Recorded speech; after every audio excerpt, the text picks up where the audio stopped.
3 December જાણવા જેવું 2012માં ફિલિપાઇન્સમાં બુફા નામનું ચક્રવાત આવ્યું હતું.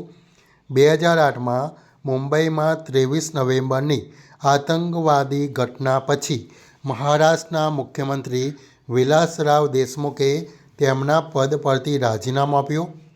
2000માં વિજિટ ફોક્સ મેક્સિકોના નવા પ્રમુખ તરીકે ચૂંટાયા હતા. 1999માં વિશ્વવિખ્યાત ગિટારવાદક ચાર્લી લી બર્ડનું અવસાન થયું હતું. 1994માં તાઇવાનમાં પ્રથમ મફત સ્થાનિક ચૂંટણીઓ યોજાઈ હતી. 1971માં ભારત અને પાકિસ્તાન વચ્ચે યુદ્ધ બાદ દેશમાં ઇમરજન્સી લાગુ કરવામાં આવી હતી. 1967માં ભારતનું પ્રથમ રોકેટ રોહિણી RH-75 થુમ્બાથી લોન્ચ કરવામાં આવ્યું. 1959માં ભારત અને નેપાળે ગંડક સિંચાઈ અને પાવર પ્રોજેક્ટ પર કરાર પર હસ્તાક્ષર કર્યા.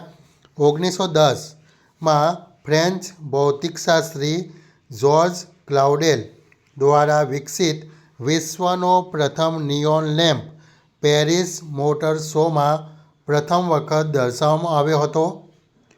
1828માં એન્ડ્રુ જેક્સન યુનાઇટેડ સ્ટેટ્સના 7મા રાષ્ટ્રપતિ તરીકે ચૂંટાયા.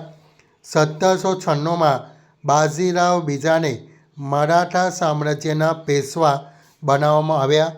તેઓ મરાઠા સામ્રાજ્યના છેલ્લા પેશવા હતા. આંતરરાષ્ટ્રીય વિકલાંગ દિવસ 3 ડિસેમ્બરે ઉજવવામાં આવે છે.